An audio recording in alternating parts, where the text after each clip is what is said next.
कहाँ है? कहाँ है तेरा शिव? अरे तेरा शिव तो स्वयं ही अपनी सुध बुध खो बैठा है। मनुष्य बन गया है वो मनुष्य। आज वो तुझे बचाने नहीं आएगा।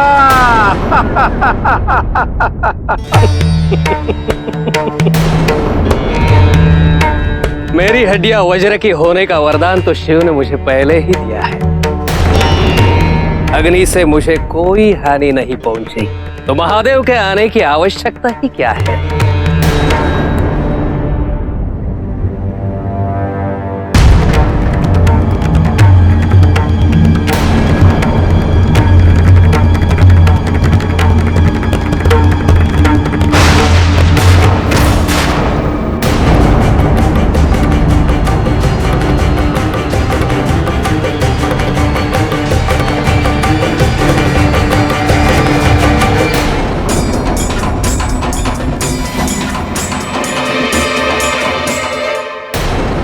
असुरराज, असुरराज,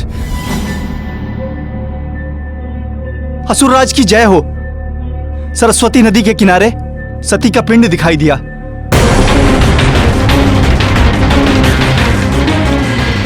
किंतु चेष्टा करने पर भी उसके समीप न जा सका। दधी जी, तेरा शरीर वज्र का बना हुआ है तो क्या हुआ? आज मैं तेरी ही चिता की अग्नि से उस पिंड को जला के भस्म कर दूंगा।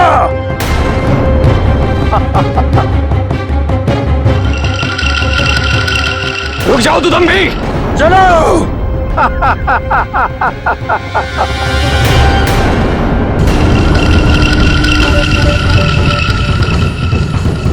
रुक जाओ दुदम्भी। मैं कहता हूं इसका परिणाम तुम्हारे लिए बहुत बुरा होगा। दुदम्भी,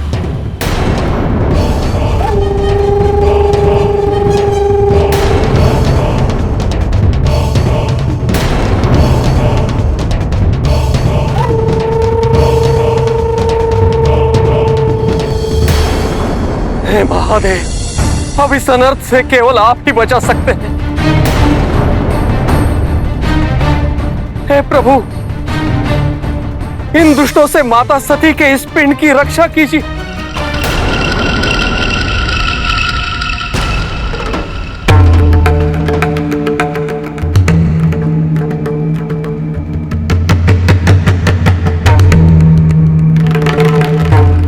आइए प्रभु, आइए।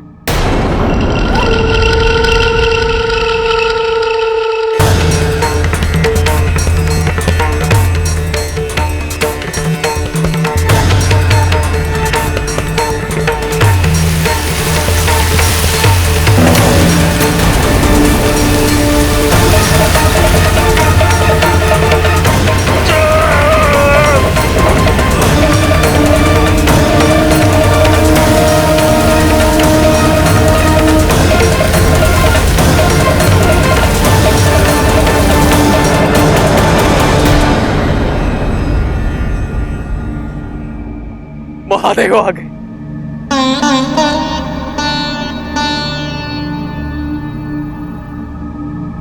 मेरे प्रभु आ गए।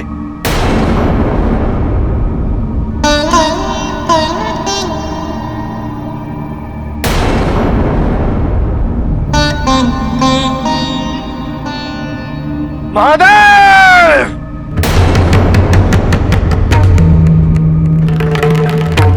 आज आप भी मेरे कार्य में हस्तक्षेप नहीं कर सकते हैं।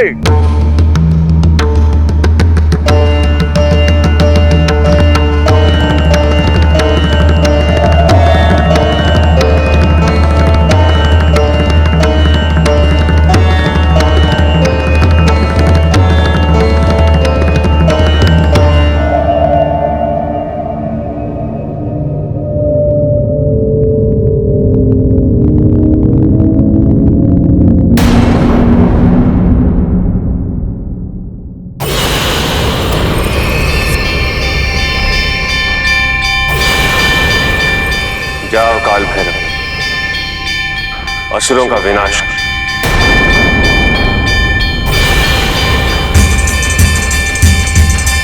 जो शक्तिपीठ की स्थापना में अवरोध पैदा कर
रुको!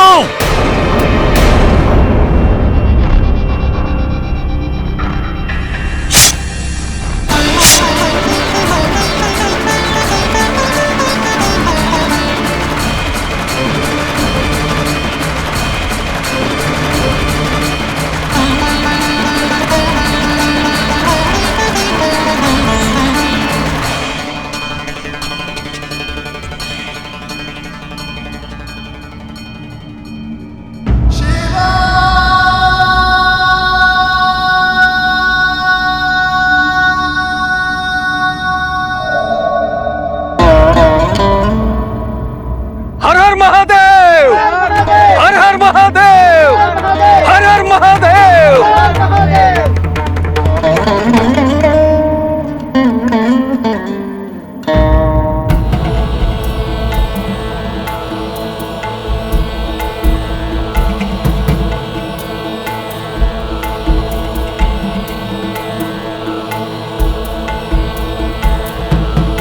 नहीं,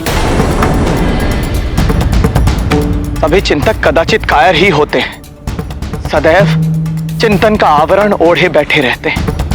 यदि कुछ अनुचित हो गया तो उसका दोषारोपण दूसरों पर करते हैं, किंतु कभी उस अनुचित को उचित करने का प्रयास नहीं करते। और दुख की बात तो यह है, हम सब भी इससे भिन्न नहीं है। महर्षि कश्यप, क्या आप ये शिव के संदर्भ में कहना चाहते हैं? जी महर्षि।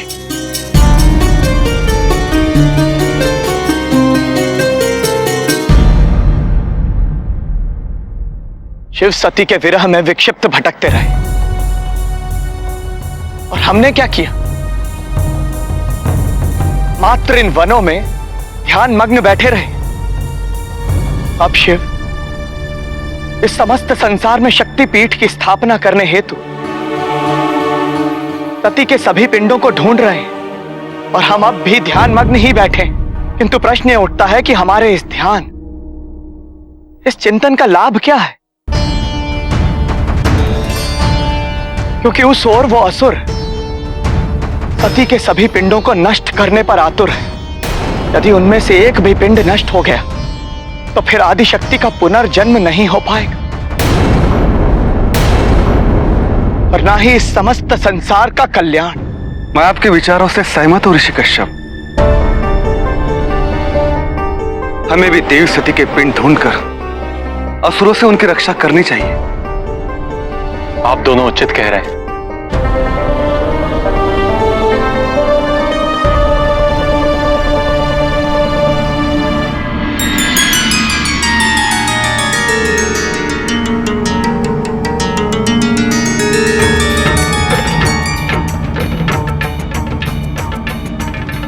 एक पिंड तो हमारे समीप ही पड़ा है। इससे पहले कि असुर उस पिंड तक पहुंचकर उसे नष्ट करने का प्रयास करें, हमें वहां चलना चाहिए।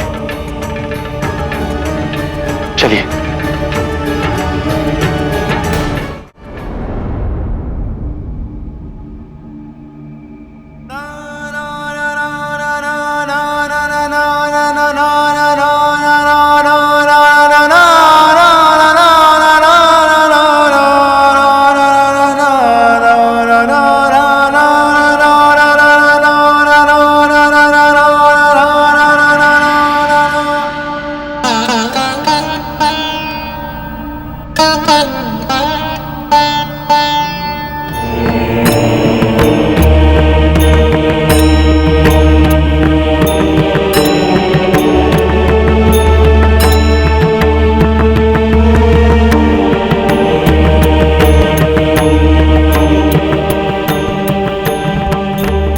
अभी कुछ ही समय पूर्व तो आपका विवाह हुआ था महादेव।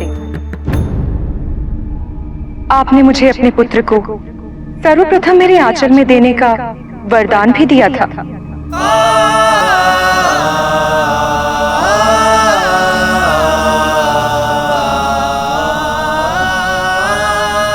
नियति कितनी क्रूर है। आज आप सती का पिंड मेरे जल में धो रहे हैं।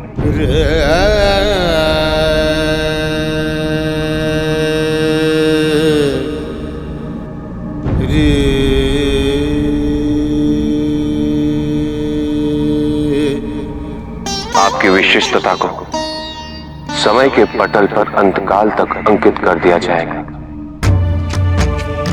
आपके तट पर मणिकर्णिका शक्तिपीठ की स्थापना होगी।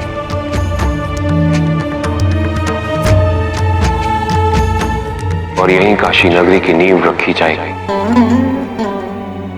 और यहीं स्थापित होगा मेरा ज्योतिर्लिंग,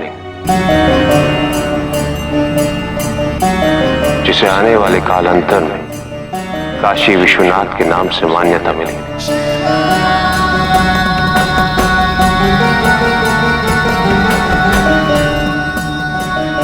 गंगा अपने अवतारों के पश्चात आपके साथ मिलकर यहीं है। मैं आपकी सदैव आभारी रहूंगी महादेव।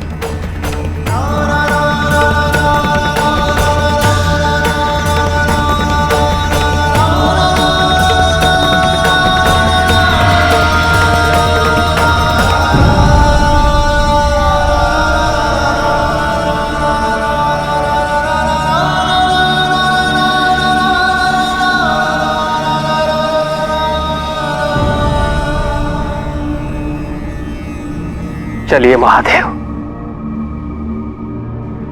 शक्तिपीठ की स्थापना कीजिए।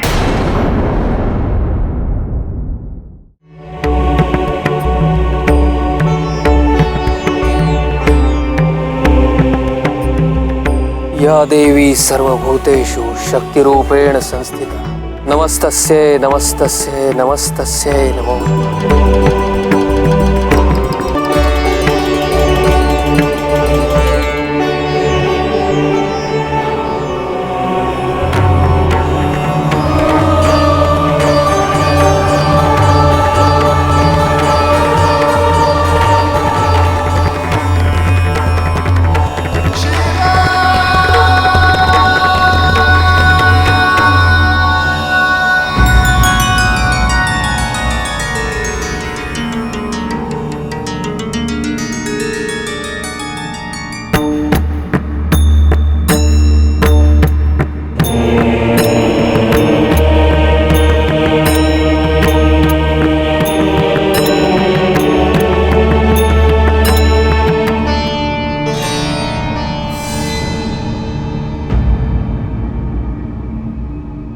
आज से तुम काशी के शक्तिपीठ के रक्षक हो।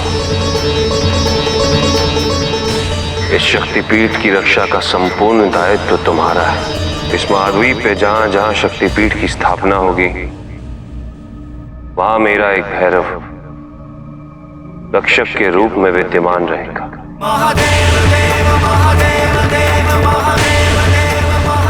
यह आदि शक्ति और शिव की संपूर्णता का चिन्ह होगा।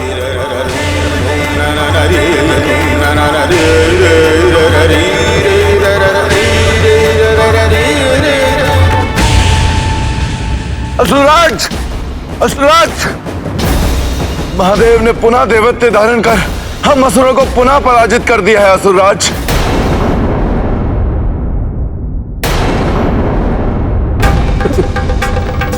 ये तो होना ही था। गुरुदेव, यदि आपके बदले ये बात किसी और ने कही होती तो उसे हमारे साथ युद्ध करना पड़ता। युद्ध, युद्ध, युद्ध। तारकासुर, तुम्हें युद्ध के अतिरिक्त कुछ और भी सूझता है क्या? ये संसार युद्ध से नहीं अपितु शांति से चलता है। और वैसे भी शिव के विरुद्ध जब भी तुमने कुछ करना चाहा, सदैव सदैव उसमें तुम्हें असफलता ही हाथ लगी है। हमारी बात मानो तारकासुर, अभी भी समय है, रुक जाओ।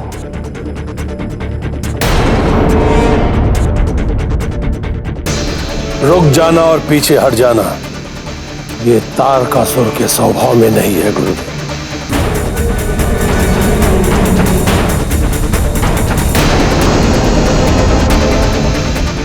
तारकासुर, तुम क्या करने जा रहे हो? चलो दुदुम्बे, चलिए असुरराज। हमारी बात सुनो तारकासुर, शिव से युद्ध करने का अर्थ जानते हो? विनाश। तुम्हारी मूर्खता तुम्हें शिव की ओर नहीं अपितु अपनी मृत्यु की ओर ले जा रही है, मृत्यु की ओर।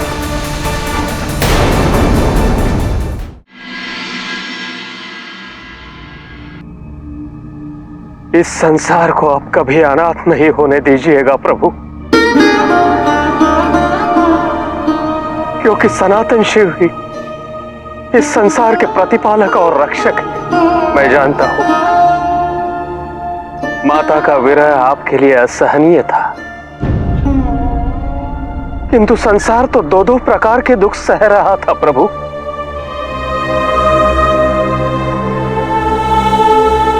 एक माता को खोने का दुख और दूसरा माता के विरह में आपके संताप का दुख।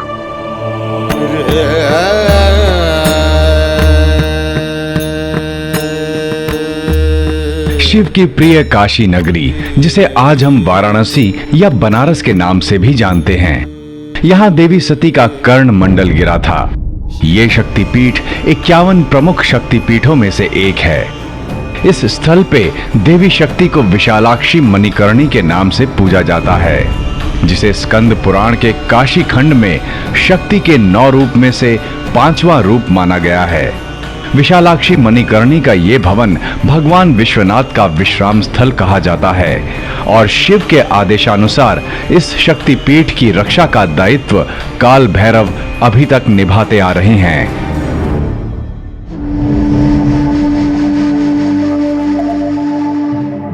पृथ्वी, हमारे समक्ष प्रकट हो।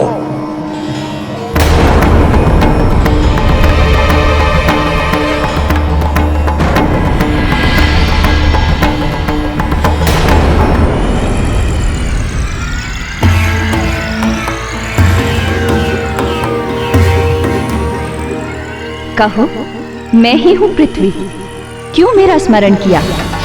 पृथ्वी, इस पृथ्वीलोक पर हमारा आधिपत्य है और हमारे प्रत्येक आदेश को तुम्हें मानना है। सती के शरीर के पिंड तुम्हारे धरातल पर बिखरे हुए हैं। तुम्हें उन पिंडों को अपने अंदर समाहित करना है पृथ्वी। ये असंभव है। सती के पिंड में इतनी ऊर्जा है कि वो मेरे अंदर समाहित होते ही विस्फोटक में परिवर्तित हो जाएंगे और मुझे नष्ट कर देंगे। यदि यह संभव नहीं है तो सती के शरीर के पिंडों को अपने आवरण में ढक लो, ताकि केवल हम असुर ही उन्हें देख पाए और कोई नहीं। महादेव भी नहीं। मैं ये दुष्कृत्य नहीं कर सकती। पृथ्वी, जो हमारा आदेश नहीं मानता उसे नष्ट होना पड़ता है। नष्ट होने के भय से मैं अपने धर्म के विरुद्ध नहीं जा सकती। हमारे आदेश का पालन करना तुम्हारा धर्म है पृथ्वी। अब देखो हमारे आदेश की अवहेलना का परिणाम क्या होता है। तुम्हारे साथ साथ समस्त प्रकृति भुगतेगी महाविनाश को। तुम्हारे कारण महाविनाश आएगा पृथ्वी, महाविनाश। दुदुम्बे, प्रलयकारी शक्तियों का समागम कर महाशस्त्र उत्पन्न करो। ऐसा महाशस्त्र जो विनाश में सभी शस्त्रों में अतुल्य हो। उसके प्रकोप से मनुष्य, जीव जंतु, वनस्पति कोई ना बच पाए। जो आज्ञा असुरराज। मैं अपनी मंत्र शक्ति से अंतरिक्ष में घूमने वाले महाविनाशक को अभी वशीभूत करता हूं।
देखो पृथ्वी, यह हम असुरों का सबसे प्रभावशाली शस्त्र है। अब बोलो, क्या मान्य है तुम्हें? सती के शरीर के पिंडों को अपने आवरण से ढक लेना, या फिर इस महाविनाशक की महालीला?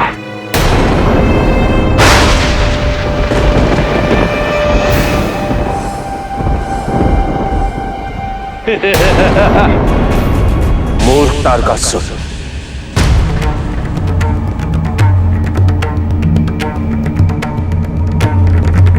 क्या हुआ महादेव? सृष्टि का विनाश करने की योजना बना रहा है। अत्यंत विनाशकारी शक्तियों का प्रयोग कर पृथ्वी का अंत करना चाहता है।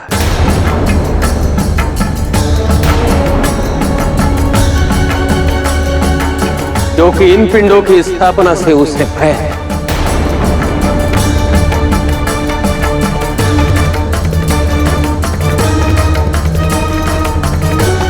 दुष्कर्म करने वाले तारकासुर जैसे पापी जब इस बात से भयभीत होते हैं कि उनका विनाश निकट है, उनके आतंक का अंत निकट है, तो वो अपना विवेक खो बैठते हैं।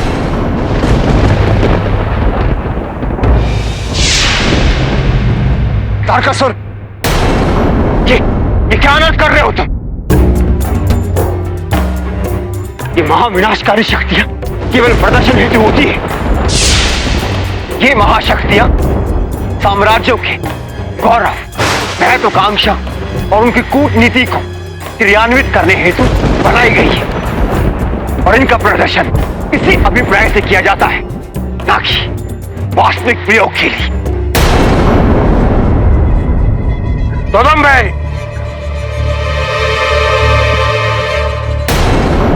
शीघ्र करो। हमारे पास समय बहुत कम है।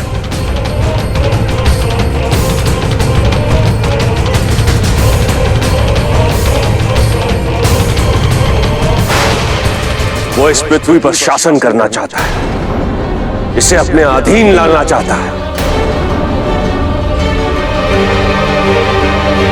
अपनी शक्ति और अमरत्व के वरदान का इतना अहंकार हो गया है उसे कि उसने अपने गुरु के अनुरोध को भी ठुकरा दिया। वो ये कैसे भूल गया कि यह सृष्टि उसके अधीन नहीं, अभी तो वो इस सृष्टि के अधीन है। अपने अन्यायपूर्ण अनुचित उद्देश्य की पूर्ति हेतु तारकासुर इस सृष्टि का विनाश करना चाहता है। तारकासुर जैसे कायर युद्ध केवल अपने स्वार्थ के लिए करता है, किंतु उसका प्रकोप कई कल्पों तक मानवता को, संसार को, पृथ्वी को, प्रकृति को भुगतना पड़ता है। जिस संसार को वो कुछ क्षणों में नष्ट करना चाहता है, वो ये कैसे भूल गया कि उस संसार को जन्म देने में इस पृथ्वी को कितने युगों की पीड़ा, कितने कष्ट सहने पड़े। तारकासुर ये कैसे भूल गया कि इस पृथ्वी ने उसे जन्म दिया, उसका पालन पोषण किया। ये पृथ्वी उसकी माता है और अपनी माता का अनादर करने वाला हर प्राणी कठोर से कठोर दंड का पात्र होता है।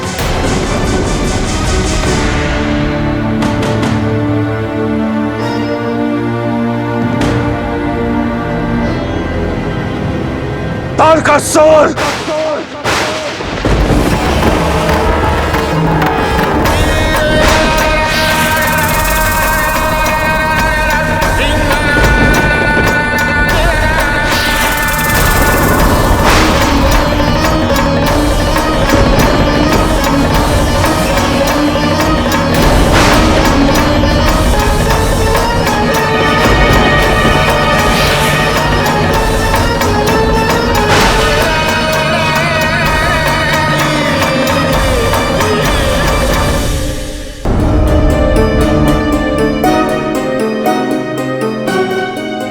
ये तो हम मिथिला के वन में आ गए।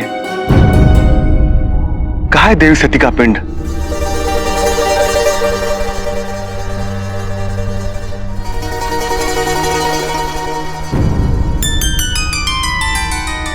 वो देखिए,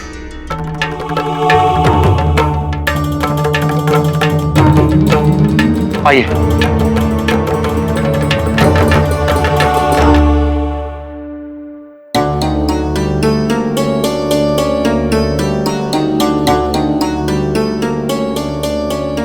इसे हम अपने साथ ले जाते हैं ताकि हम इसकी रक्षा कर सकें। नहीं महर्षि,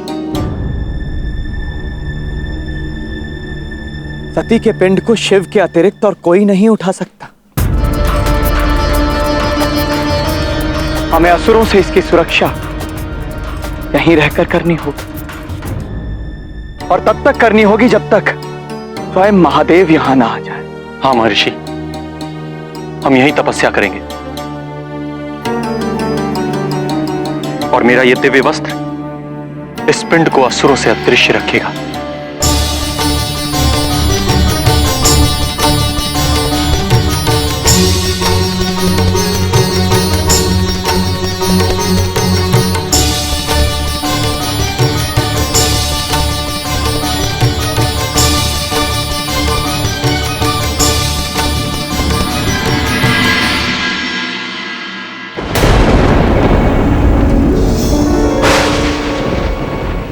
अमर बनने के लोभ में तुम स्वयं का नाश कर रहे हो तारकासुर। मत भूलो, शासन करने के लिए जीवित प्रजा की आवश्यकता होती है। शवों के ढेर पर बैठकर शासन नहीं किया जाता।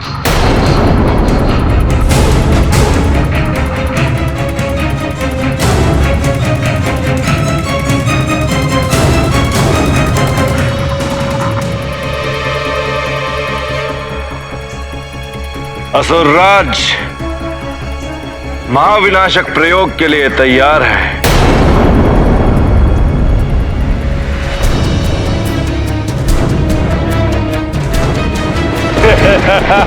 तारकासुर, हमें पृथ्वी से बात करनी दो। हमें पूर्ण विश्वास है कि वो हमारी बात को मान लेगी।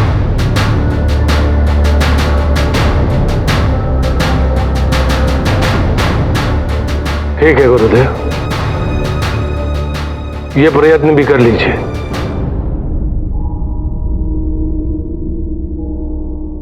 आइए माते।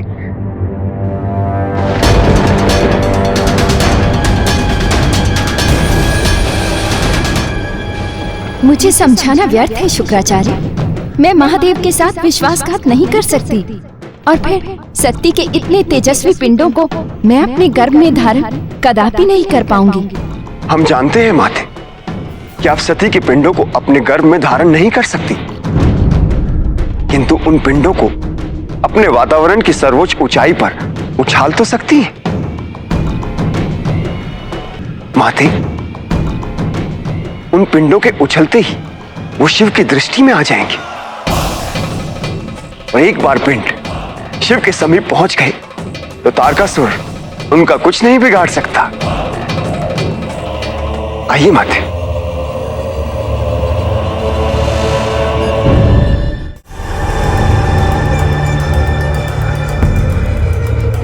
तारकासुर, पृथ्वी ने सती के पिंडों को अपने वातावरण में सम्माहित कर लिया है।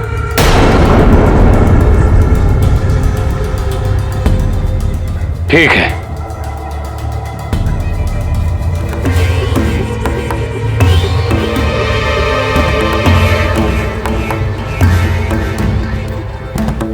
दुदुम्बे, महाविनाशक तैयार रखना।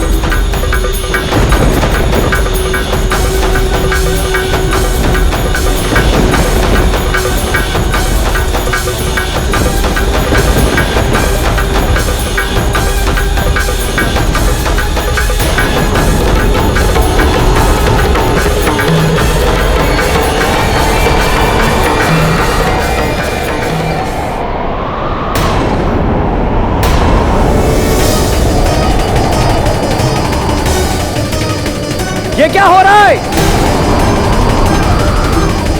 शीघ्र हमें चलना होगा, कहीं ये हमारी आंखों से ओझल ना हो जाए। इसकी रक्षा करना हमारा दायित्व है, कहीं असुरों की कुदृष्टि पे ना पड़ जाए। शीघ्र चलिए, चलिए, शीघ्र चलिए।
छल हो रहा है। दुदुम्बे, महाविनाशक छोड़ दो। नहीं तारकासुर, गुरु की बात मानो, गुरुद्रोही मत बनो। गुरुदेव, अब यह महाविनाशक शक्ति पृथ्वी का नाश करके ही रहेगी। दुदुम्बे, महाविनाशक छोड़ने में इतना विलंब क्यों? जो आ गया असुरराज,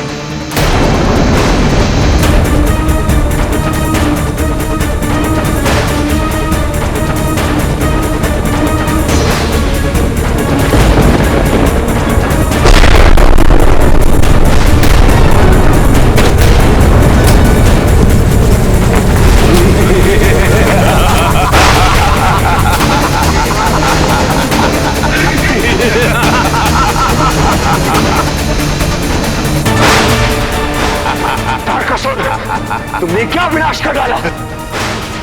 गुरुदेव, विनाश तो अब होगा।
उस महाप्रलयंकारी विनाशकारी शक्ति से पृथ्वी की रक्षा कीजिए।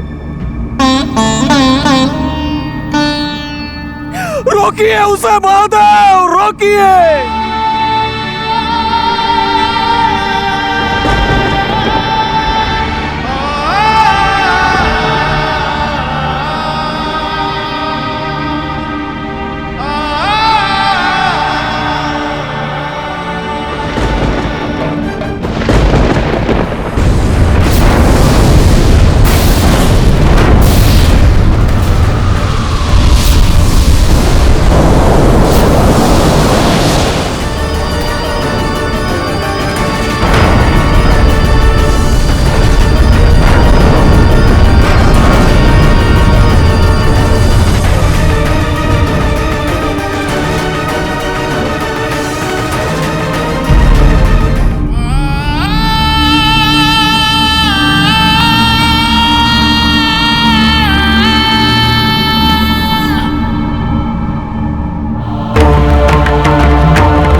महादेव, त्राहिमाम!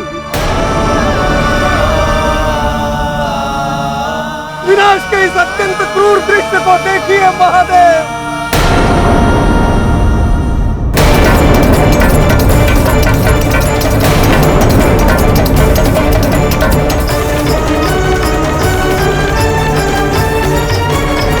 रक्षा कीजिए महादेव, रक्षा कीजिए।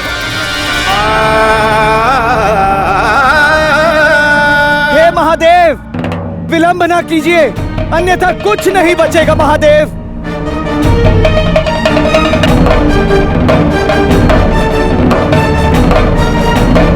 महादेव! रक्षा केवल आप कर सकते हो। हमारी गुहार सुनिए प्रभु, इस अनर्थ को टाल दीजिए प्रभु। रक्षा कीजिए प्रभु, रक्षा कीजिए, कीजिए प्रभु।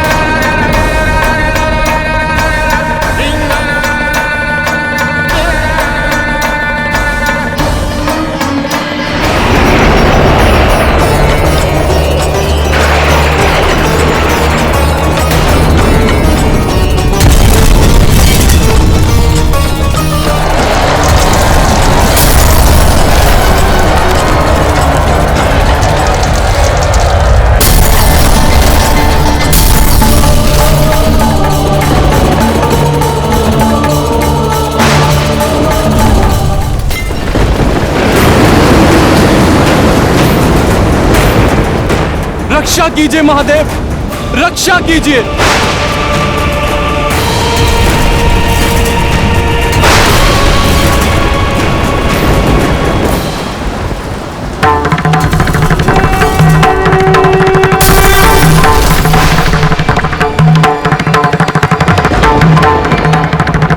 महादेव,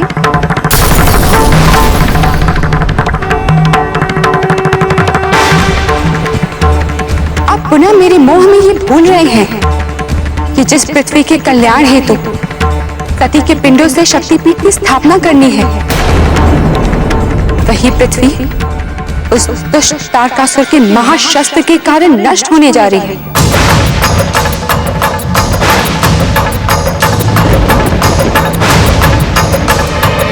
यदि आपने इसी क्षण इस विनाश को नहीं रोका तो सब व्यर्थ हो जाएगा।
जब तक मेरा महाअस्त्र पृथ्वी पर है, इस विनाश को कोई नहीं रोक सकता, कोई नहीं।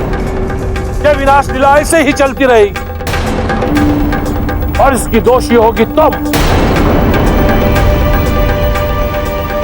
हाँ पृथ्वी, केवल तुम, क्योंकि तुमने मेरे आदेश की अवहेलना की थी।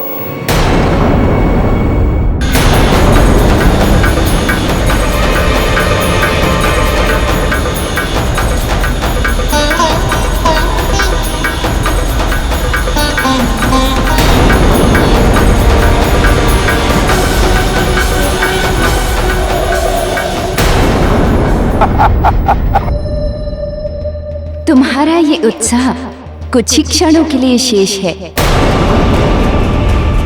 क्योंकि शिव तुम्हारी विनाशक शक्ति को मेरे गर्भ से बाहर निकालने का प्रयास कर रहे हैं। अब इस विनाश को कोई नहीं रोक सकता, कोई नहीं। एक बार इस महाशक्ति ने विनाश प्रारंभ कर दिया तो वो रोक नहीं सकता। और यदि शिव ने इस महाअस्त्र को तुम्हारे गर्भ से निकाल भी लिया तो ये महाशक्ति ब्रह्मांड के जिस भी क्षेत्र में जाएगी, प्रलय वहां आएगा।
करुणावतारं संसारसारं भुजगेन्द्रहारं कर्पूरगौरं करुणावतारं संसारसारं भुजगेन्द्रहारं सदा वसन्तं हृदयारविन्दे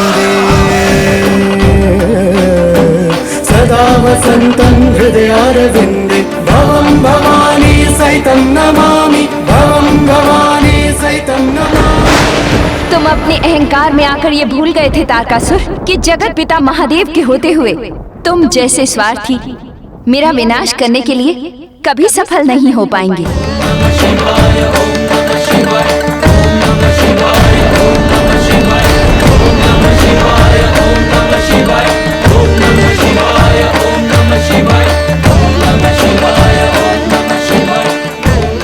मैं आपकी आभारी हूँ आचार्य।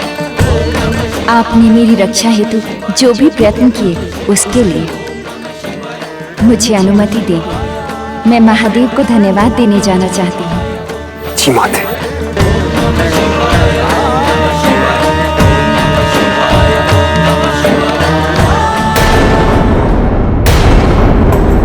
अब मेरे अमृतत्व पर पुनः प्रश्न चिन्ह लग गया।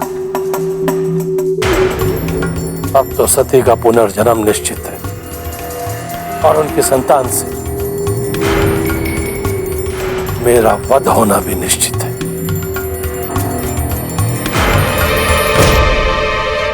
इसी दिन की प्रतीक्षा थी ना आपको? मेरी मृत्यु से आप अत्यधिक प्रसन्न होंगे, है ना? तारकासुर, हमारी निष्ठा पर संदेह कर तुम गुरु और शिष्य की चली आ रही परंपरा को कलंकित कर रहे हो। शिष्य कैसा भी हो, गुरु सदैव उसके कल्याण की ही सोचता है। यदि ऐसा है तो आप मेरे प्रत्येक कार्य में बाधा क्यों उत्पन्न करते हैं? किसी भी कार्य के आरंभ होने के पूर्व उसके क्रियान्वयन में संदेह उत्पन्न कर अपशकुन को न्योता क्यों देते? इसीलिए मुझे किसी भी कार्य में सफलता प्राप्त नहीं होती। तुम्हारी विफलता का कारण तुम्हारी मंशा है, अपने अहंकारों की पूर्ति के लिए, अपने भय को दूर भगाने के लिए, अपने स्वार्थ के लिए तुमने अपने अतिरिक्त सभी का अहित चाहा। तुम्हें सफलता कैसे मिलेगी?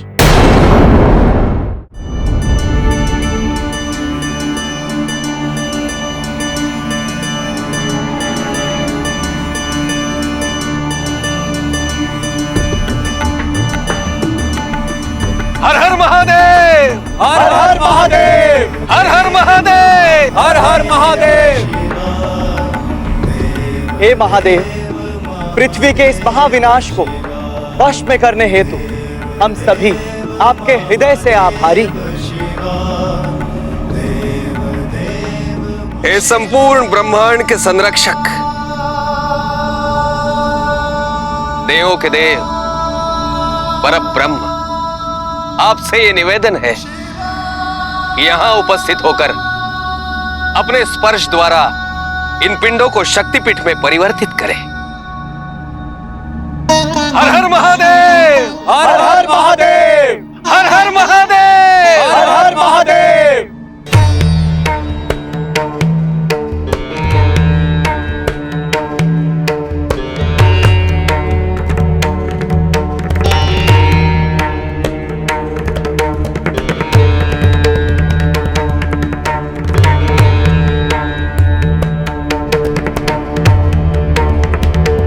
इन शक्तिपीठों में अब शक्ति का जागरण हो चुका है। अभी अपने निर्धारित स्थान पर पृथ्वी पर जहां जहां ये बिखरे थे वहीं वापस चले जाएंगे।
संसार के कल्याण में एक और अध्याय जुड़ चुका है।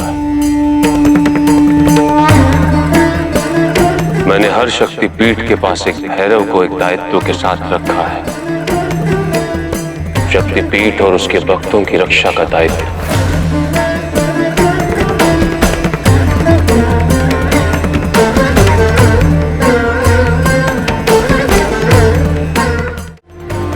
माता सती के शक्ति स्थल अनंत काल तक अपनी ऊर्जा से मनुष्यों की समस्याओं का निवारण करते रहेंगे।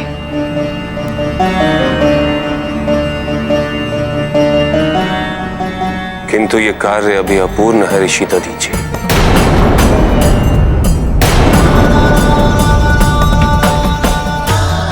अभी भी 2 पिंड शेष। मैंने केवल उन्हीं पिंडों को जागृत किया है जो मेरी दृष्टि में है। मुझे अभी भी 2 पिंडों को ढूंढना है।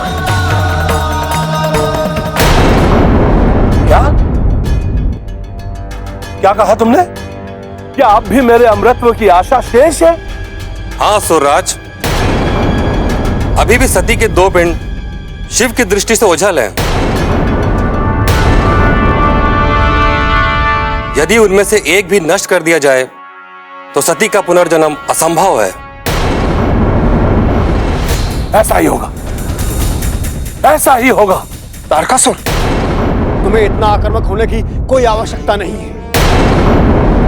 और वैसे भी तुम पुनः ऐसा कार्य करने क्यों जा रहे हो जिसमें तुम्हें विफलता ही हाथ लगी?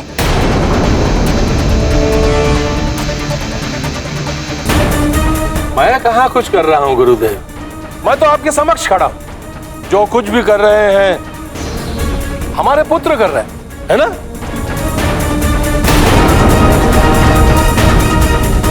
जाओ जाओ, जाकर हमारे पुत्रों से कहो कि यदि उन्हें अपने पिता के प्राणों की चिंता है तो वे सती के शरीर के दोनों पिंडों को ढूंढकर उन्हें नष्ट कर दें।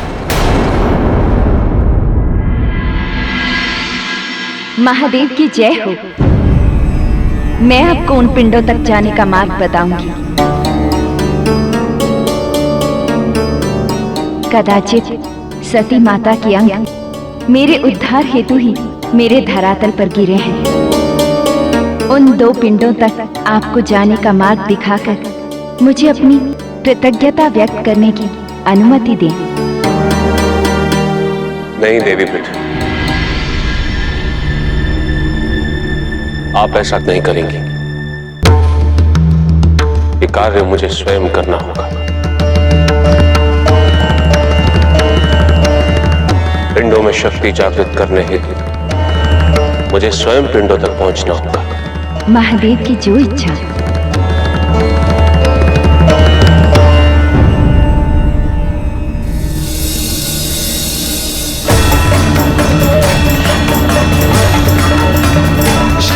मेरी यात्रा के दूसरे चरण का उद्देश्य अब सती के 2 पिंडों को ढूंढकर उन्हें संरक्षित करना है।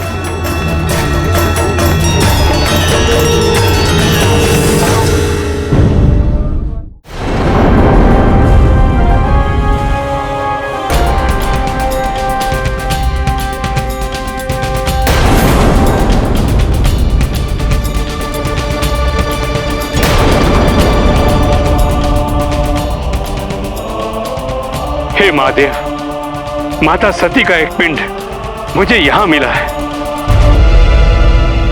विद्युन्माली इसी ओर बढ़ रहा है। कदाचित उसे इस पिंड का पता चल गया है। महादेव के आने तक मैं स्वयं इसकी रक्षा करूंगा।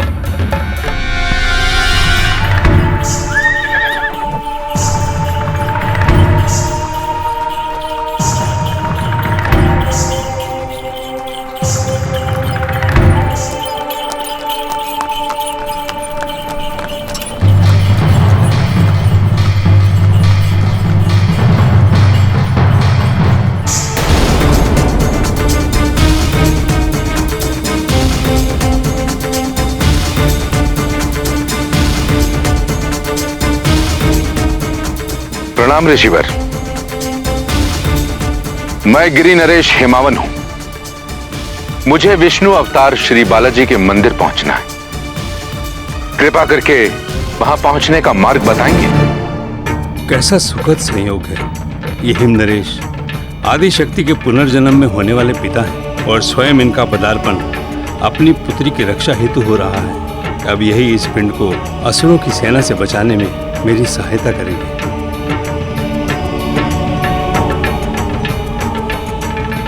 हे हिम नरेश, मैं ऋषि मार्कंडे आपको प्रणाम करता हूं। मार्ग तो मैं आपको अवश्य बताऊंगा, किंतु उससे पहले आपको मेरी सहायता करनी होगी। सहायता? कोई समस्या है क्या? ये शिव की धरोहर है जिसे असुर नष्ट करना चाहते हैं। शिव के स्पर्श से ये पिंड शक्तिपीठ में परिवर्तित हो जगत का कल्याण करेंगे। शिव के यहां आने तक इसका सुरक्षित रहना अत्यंत आवश्यक है और केवल आप ही इसकी रक्षा करने में समर्थ हैं हिम नरेश। क्षमा चाहता हूं ऋषिवर, मैं अब तो बहुत व्यस्त हूं। मुझे अपने परिवार के साथ विष्णु तीर्थ के लिए प्रस्थान करना है। हिमनरेश, क्या आपको ऐसा लगता है कि शिव की धरोहर की अवहेलना करके आपकी तीर्थ यात्रा सफल मानी जाएगी? भगवान विष्णु आपसे प्रसन्न होंगे? किंतु ऋषिवर, तीर्थ यात्रा के शगुन में युद्ध अथवा हिंसा, ये तो विधि के प्रतिकूल है। स्वामी,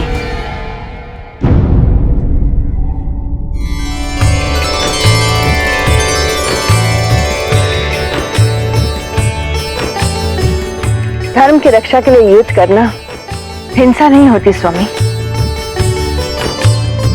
आदि शक्ति की जननी मीनावती को मेरा शत शत नमन।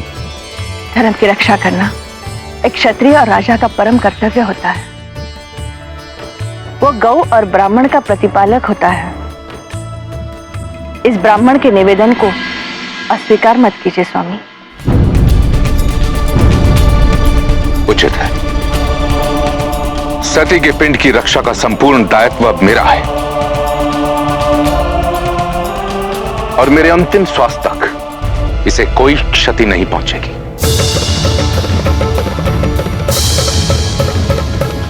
और ये मेरा आपसे वचन है ऋषिवर।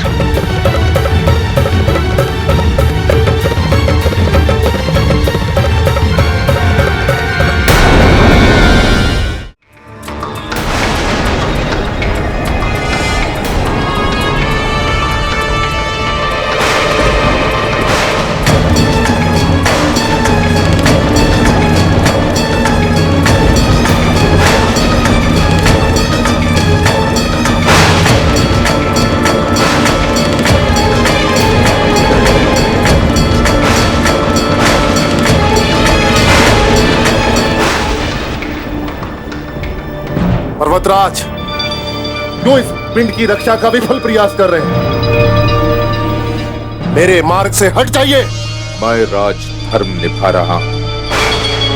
ऋषि मार्कंडेय ने मुझसे इस पिंड की रक्षा करने का अनुरोध किया है।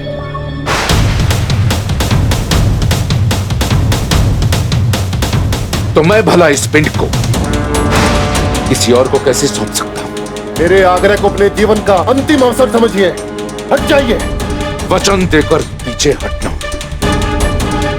किसी क्षत्रिय का काम नहीं है। इस पिंड की रक्षा तो मैं अपने जीवन से करूंगा।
वीरवान, तारकश,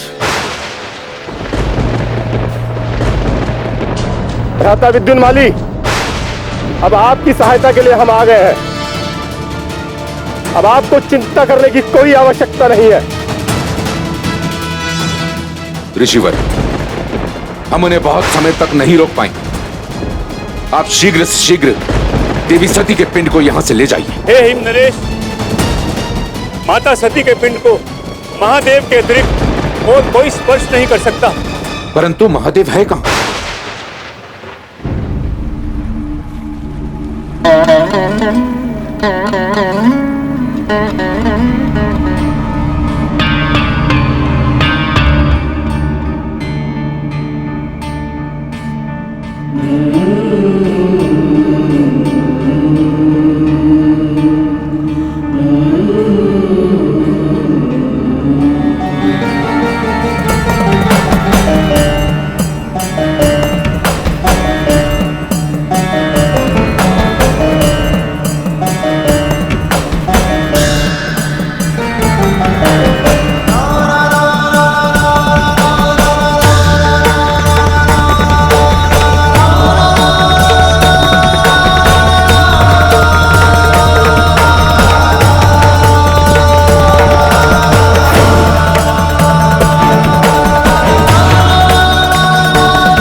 आक्रमण करो।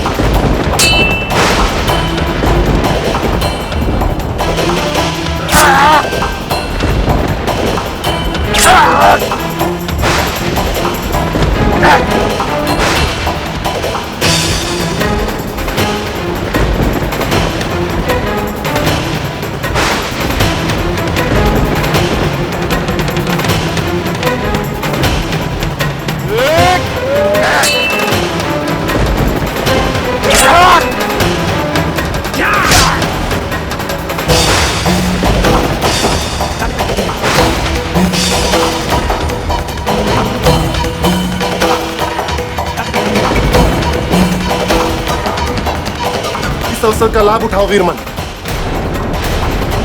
जाओ और सती के पिंड को नष्ट कर दो।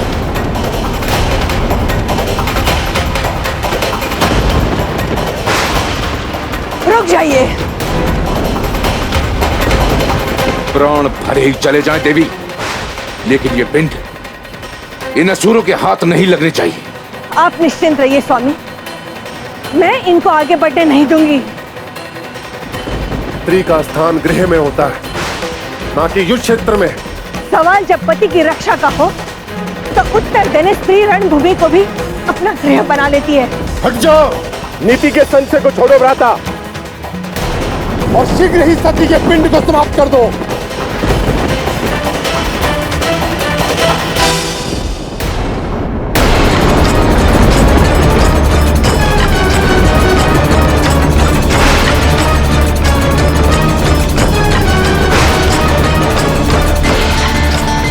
अद्भुत।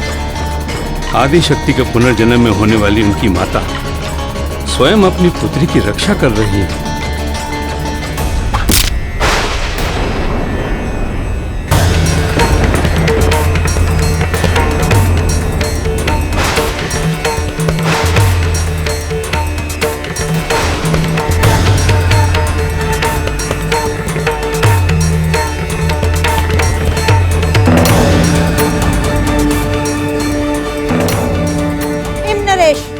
और मैनावती की पुत्री गंगा मेरा नाम है,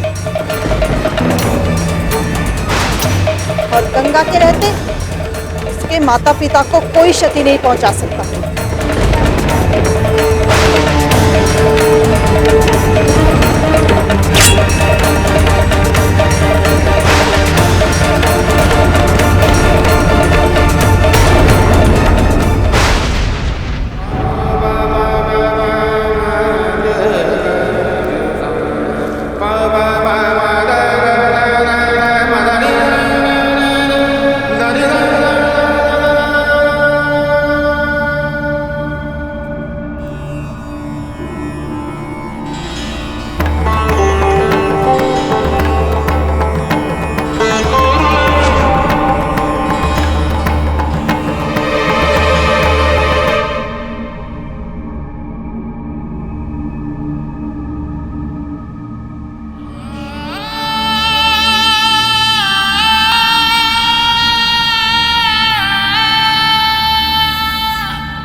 मैं तुम्हें ऐसी मृत्यु प्रदान करूंगा कि आज के बाद कोई भी शिव का हितैषी असुरों से युद्ध लड़ने का साहस नहीं करेगा।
पहले कि मुझे शिव का प्रकोप सहना पड़े, यहां से भाग लेने में भलाई।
अंतिम शक्तिपीठ मंगल चंडिका के नाम से विख्यात होगा और इसकी रक्षा मंगले कपिलांबर नामक मेरा भैरव करेगा।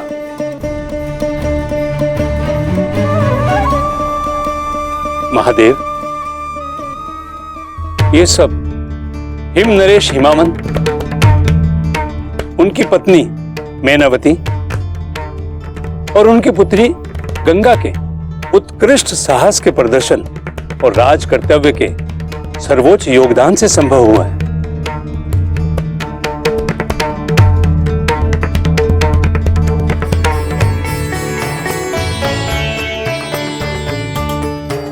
मैं आपका आभारी हूं हिम नरेश। आभारी तो हम आपके हैं महादेव। आपने हमारी रक्षा करके मुझे और मेरे परिवार को जीवन दान दिया है।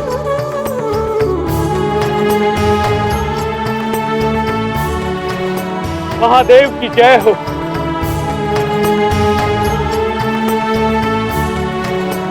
प्रभु, अब तो सभी शक्तिपीठों की स्थापना हो चुकी है। महादेव, कृपया अब तो वापस चलिए न कैलाश। आपको मेरा अनुरोध स्वीकार करना पड़ेगा महादेव। पिताश्री की सेवा हेतु हम आज रात्रि यहीं विश्राम कर रहे हैं और आज ही शक्तिपीठ की भी स्थापना हुई है। हेम नरेश और मैना पुत्री गंगा आपसे और ऋषि मार्कंडेय जी से हमारा आतिथ्य स्वीकार करने का निवेदन करती है।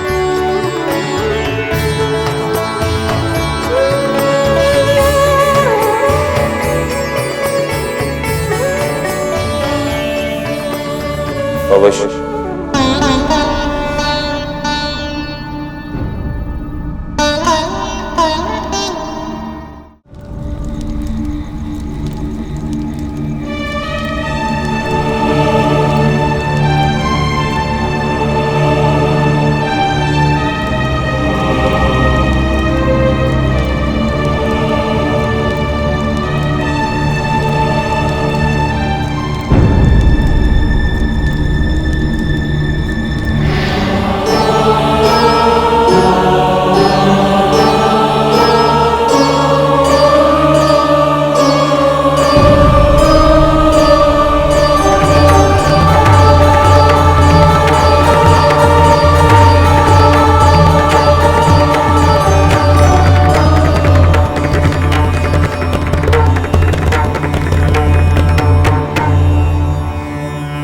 विगत दिनों में जो कुछ भी हुआ है, हम उसके लिए क्षमा प्रार्थी हैं महादेव। हमारी कुछ त्रुटियों से आपको जो क्षति पहुंची है, उसके लिए हमें क्षमा कीजिए महादेव।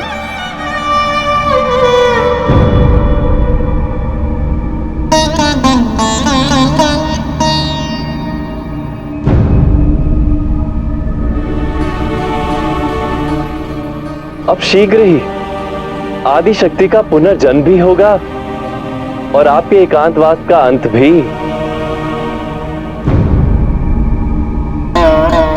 ये कदापि संभव नहीं है।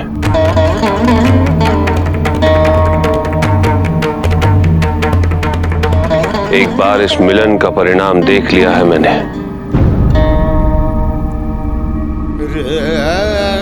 मेरी वेदना का निवारण पुनः मेरे संन्यास और मेरे तप के मार्ग में ही है।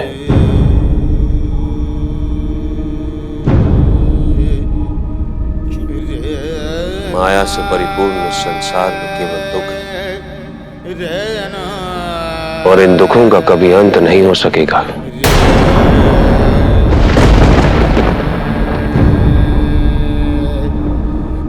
क्योंकि मैं तुकांक्षा, कुंठा और क्लेश का ये कर्म कभी नहीं टूटने वाला।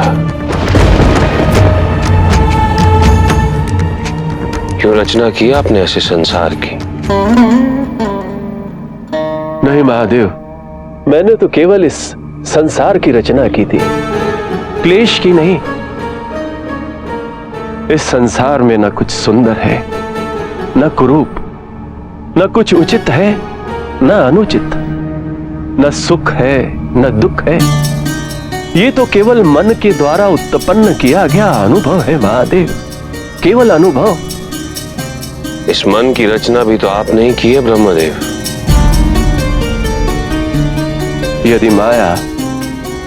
यदि माया से ये मन भ्रमित हो सकता है,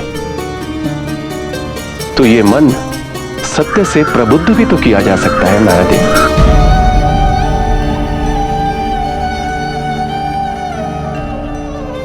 और इसका चयन तो केवल हम ही कर सकते हैं। मैंने चुनाव कर लिया है।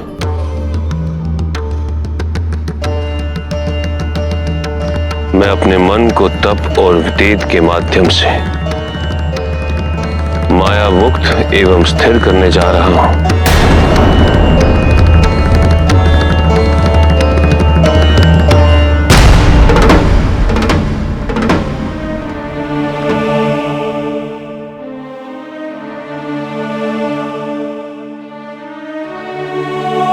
तो क्या तारकासुर का अत्याचार इसी प्रकार चलता रहेगा?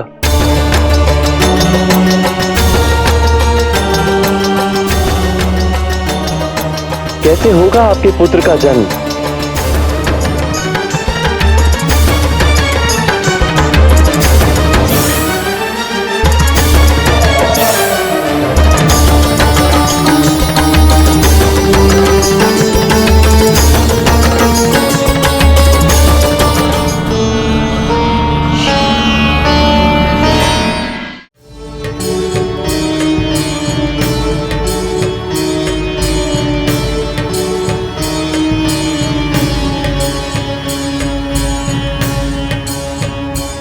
मनुष्य की हर पीड़ा और वेदना का समाधान भगवान के पास होता है, किंतु उनके अपने संताप में उनको सांत्वना कौन देता हो? उन्हें तो अपनी वेदना को स्वयं ही पीना पड़ता हो।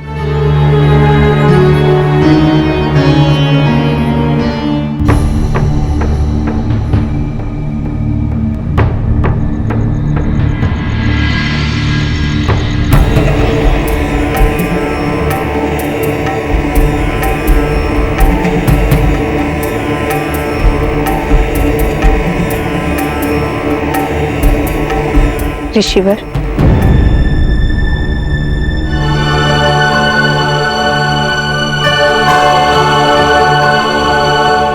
प्रसन्न रहो देवी।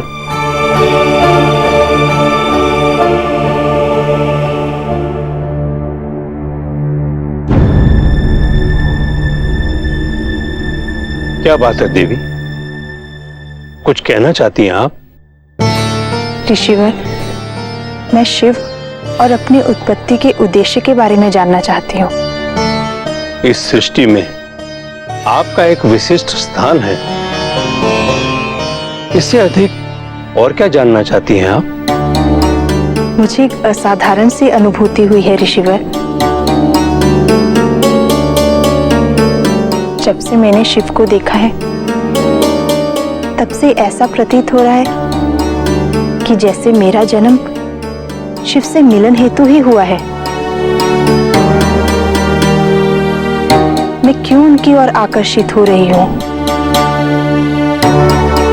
मेरे मन में ऐसा विचार क्यों आ रहा है ऋषिवर?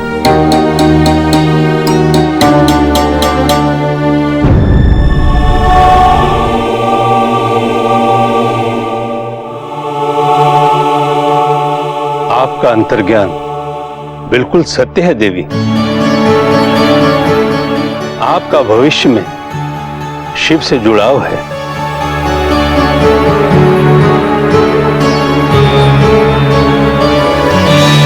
महादेव से मुझे शीघ्र ही साक्षात्कार करना चाहिए।